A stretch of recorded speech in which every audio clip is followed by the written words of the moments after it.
Leitura do livro A Chave Mestra, de Charles Haniel, parte 8. Nesta parte, você verá que pode escolher livremente o que pensa, mas o resultado do seu pensamento é regido por uma lei imutável. Não é maravilhoso? Não é maravilhoso saber que nossas vidas não estão sujeitas a nenhuma espécie de capricho ou variabilidade? Que somos governados pela lei? Essa estabilidade é nossa vantagem, porque ao cumprir a lei, garantimos o efeito desejado com precisão imutável. É a lei que faz do universo um grande hino de harmonia. Se não fosse pela lei, o universo seria o caos em vez de cosmo. Então, esse é o segredo da origem do bem e do mal. Esse é todo o bem e todo o mal que já houve ou haverá. Vou ilustrar. O pensamento resulta em ação. Se o seu pensamento for construtivo e harmonioso, o resultado será bom. E se seu pensamento for destrutivo ou desarmonioso, o resultado será ruim. Portanto, só existe uma lei, um princípio, uma causa, uma fonte de poder. E bem e mal são apenas termos que foram cunhados para indicar o resultado da nossa ação, ou nossa conformidade ou não conformidade com essa lei. A importância disto é bem ilustrada nas vidas de Emerson e Carlyle.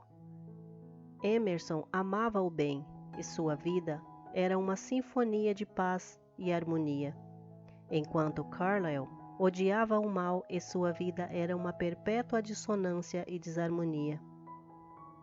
Temos aqui dois grandes homens, cada um disposto a alcançar o mesmo ideal, mas um fazendo uso do pensamento construtivo e, portanto, em harmonia com a lei natural, enquanto o outro utilizando do pensamento destrutivo e, portanto, atraindo para si desarmonia de todo tipo e natureza. Assim, é evidente que não devemos odiar nada, nem mesmo o mal, porque o ódio é destrutivo. E logo veremos que quando temos pensamentos destrutivos, semeamos vento, o que levará à colheita de vendaval.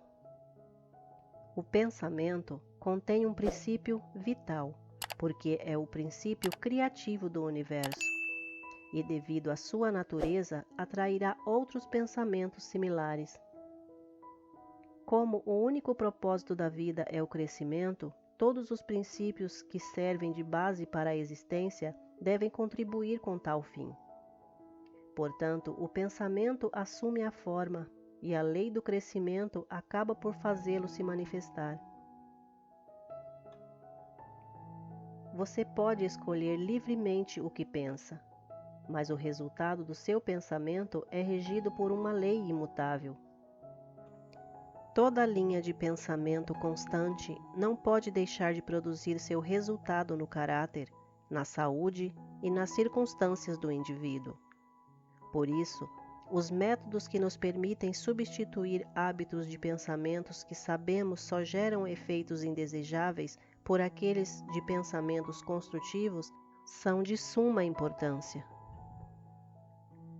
Todos nós sabemos que isso não é fácil. Hábitos mentais são difíceis de controlar, mas isso pode ser feito, começando a substituir pensamentos destrutivos por pensamentos construtivos. Crie o hábito de analisar cada pensamento, se ele for necessário, se sua manifestação no objetivo for benéfica, não apenas para você, mas para todos que serão afetados de algum modo por ele. Mantenha esse pensamento, aprecie esse pensamento. Ele é valioso. Ele está em sintonia com o infinito. Ele crescerá e desenvolverá e gerará frutos centenas de vezes. Por outro lado, é bom ter em mente esta citação de George Matthew Adams. Aprenda a manter a porta fechada e a manter fora de sua mente, fora de seu escritório e fora do seu mundo todo elemento que tenta entrar sem um propósito útil e definido em vista. Se o seu pensamento foi crítico ou destrutivo e resultou em qualquer dissonância ou desarmonia, talvez seja necessário cultivar uma atitude mental que leve ao pensamento construtivo. Você verá que a imaginação será de grande ajuda nesse sentido. Cultivar a imaginação leva ao desenvolvimento do ideal que dará origem ao seu futuro. A imaginação reúne o material que a mente utiliza para tecer a trama do seu futuro. A imaginação é a luz que nos permite penetrar em novos mundos de pensamentos e experiência. A imaginação é o poderoso instrumento com a qual cada descobridor e cada inventor abriu o caminho que levou todo precedente à experiência. O precedente diz, não pode ser feito. A experiência diz, está feito. A imaginação é um poder plástico que molda as coisas do sentido em novos formatos e ideias. A imaginação é a forma construtiva do pensamento que deve preceder qualquer forma de ação construtiva. Um construtor não pode construir uma estrutura de qualquer tipo se não tiver recebido as plantas do arquiteto. E o arquiteto deve gerar estas plantas em sua imaginação. Um grande empresário não pode construir uma empresa gigantesca que coordena centenas de empresas menores e milhares de funcionários e utiliza milhões de dólares do capital, se não tiver criado primeiro todo o em sua imaginação. Os objetos do mundo material são como argila nas mãos do ceramista. É na mente mestra que as coisas reais são criadas. E é pelo uso da imaginação que o trabalho é feito. Para cultivar a imaginação, você deve exercitá-la. Exercícios são necessários para cultivar o músculo mental, assim como o músculo físico. O músculo deve receber os nutrientes necessários ou não se desenvolverá. Não confunda imaginação com fantasia, ou com aquela forma de devaneio a qual algumas pessoas se entregam. Devaneios são uma forma de dissipação mental que pode levar ao desastre mental.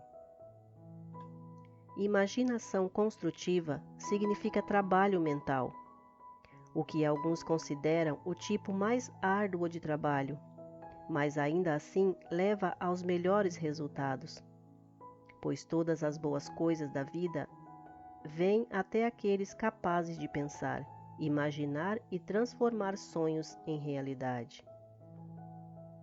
Quando você estiver plenamente consciente de que a mente é o único princípio criativo, que é onipotente, onisciente e onipresente, e de que você pode entrar conscientemente em sintonia com essa onipotência usando o seu poder de pensamento, terá dado um grande passo na direção certa. O passo seguinte é deixá-lo pronto para receber esse poder. Como esse poder é onipresente, deve estar dentro de você. Sabemos que isso é verdade, porque todo o poder vem de dentro, mas deve ser desenvolvido, revelado, cultivado. Para tanto, devemos ser receptivos, e essa receptividade é adquirida da mesma forma que a força física, ou seja, por meio de exercícios. A lei da atração certamente e sem dúvida fará com que cheguem até você as condições, o ambiente e as experiências de vida correspondente à sua atitude mental habitual, característica e predominante. O que vale não é o que você pensa uma vez quando está na igreja ou lendo um bom livro, mas a sua atitude mental predominante. Você não pode cultivar pensamentos fracos, prejudiciais e negativos durante 10 horas por dia e pensamentos fortes, positivos e criativos por 10 minutos e esperar que eles resultem em condições ótimas, poderosas e harmoniosas. O poder verdadeiro vem de dentro. Todo o poder que qualquer pessoa pode utilizar está dentro dela, só esperando vir à tona. Primeiro, quando ela o reconhece, e depois, quando o confirma como seu, trabalhando esse poder em sua consciência até que a pessoa se torne una com ele. As pessoas felizes que desejam uma vida farta, e de fato desejam, mas muitos acham que isso significa que, se exercitarem seus músculos ou respirarem de certo modo, ingerirem determinados alimentos preparados de um jeito específico, beberem tantos copos de água em certa temperatura por dia, evitarem bebidas alcoólicas, alcançarão a vida farta que buscam. O resultado desses métodos é indiferente. No entanto, quando uma pessoa acorda para a verdade e confirma sua unidade com toda a vida, descobre que tem a visão clara, o passo ágil, o vigor da juventude, percebe que descobriu a fonte de todo o poder. Todos os erros não passam de erros resultantes da ignorância. Adquirir conhecimento e, consequentemente, poder é o que determina o crescimento e a evolução. Reconhecimento e demonstração de conhecimento constituem o poder. E esse poder é espiritual. E esse poder espiritual é aquele que está no cerne de todas as coisas, é a alma do universo. Esse conhecimento é resultado da capacidade humana de pensar. O pensamento é, portanto, a origem da evolução consciente dos seres humanos. Quando uma pessoa deixa de avançar em seus pensamentos e ideais, suas forças começam a desintegrar imediatamente, e seu semblante registra gradualmente essa mudança de condições. Pessoas bem-sucedidas se focam em manter os ideais das condições que desejam realizar. Elas mantêm em mente o próximo passo necessário para alcançar o ideal que buscam. Os pensamentos são os materiais que usam em sua construção, e a imaginação é a sua oficina mental. A mente é a força contínua que elas usam para garantir as pessoas e condições necessárias para construir sua estrutura de sucesso. E a imaginação é a matriz em que todas as belas coisas são moldadas. Se você for fiel ao seu ideal, ouvirá o chamado quando todas as condições estiverem prontas para materializar os seus planos. E os seus resultados serão exatamente aqueles que você desejou. O ideal, firmemente sustentado, é o que predetermina a atrair as condições necessárias para sua realização. É assim que você pode tecer um traje de espírito e poder na teia de toda a sua existência. É assim que você pode levar uma vida encantada. É assim que você pode levar uma vida encantada que estará para sempre protegida contra todo o mal. É assim que você pode se tornar uma força positiva que fará com que condições de opulência e harmonia sejam atraídas a você. Essa é a influência que permeia gradualmente a consciência geral e é em grande parte responsável pelas condições de inquietação evidentes em todo lugar. Na parte anterior, você criou uma imagem mental e a trouxe do invisível para o visível. Essa semana, quero que você pegue um objeto e regresse até a origem dele. Veja do que ele realmente foi feito. Se fizer isso, desenvolverá imaginação, percepção, compreensão e sagacidade. Você adquire essas capacidades não pela observação superficial, mas por meio de uma observação analítica aguçada que revela o que está sob a superfície. Poucos sabem que o que veem são os efeitos e entendem as causas que geram esses efeitos. Sentem-se em uma posição habitual e visualize um navio de guerra. Veja um monstro nefasto flutuando na superfície da água. Parece não haver vida ali perto. Tudo é silêncio.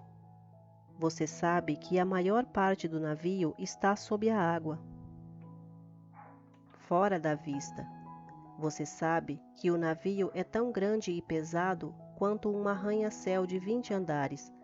Você sabe que há centenas de homens prontos para realizar imediatamente suas tarefas designadas e que cada área é comandada por oficiais capazes, treinados e qualificados que se mostraram competentes para controlar esta extraordinária máquina. Você sabe que, embora o navio pareça alheio a tudo, tem olhos que enxergam tudo que se passa em quilômetros à sua volta, e que nada escapa do seu olho vigilante.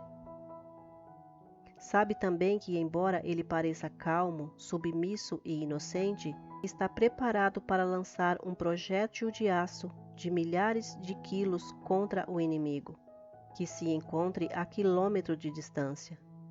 Você pode trazer isso e muito mais à sua mente sem qualquer esforço. Mas como o navio chegou até onde está? Como foi criado? Você precisa saber tudo isso, se for um observador atento.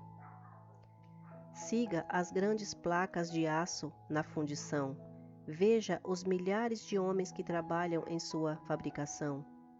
Retroceda ainda mais e veja o minério sendo retirado da mina. Veja quando ele é carregado em barcaças ou automóveis. Veja o minério sendo derretido e devidamente processado.